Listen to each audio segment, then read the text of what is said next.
முருகன் கூட இருக்காங்கிற நம்பிக்கை இருக்கும். எப்பெல்லாம் மனசு தளருதோ, எப்பெல்லாம் மனசு கவலையாகுதோ, யாமிருக்க பயமேன்னு சுவாமி நம்ம முன்னாடி வந்து நிற்பார். அப்புறம் என்ன கவலை, என்ன குழப்பம்?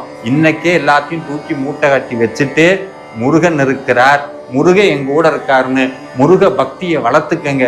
திருப்புகழ் படிங்க, கந்தர் அலங்காரம் படிங்க, கந்தர் அனுபூதி சொல்லுங்க, வாய் விட்டு அவன் சன்னதியில அரோகரான்னு சொல்லுங்க. முருகன் நம்மை காப்பாற்றுவார்.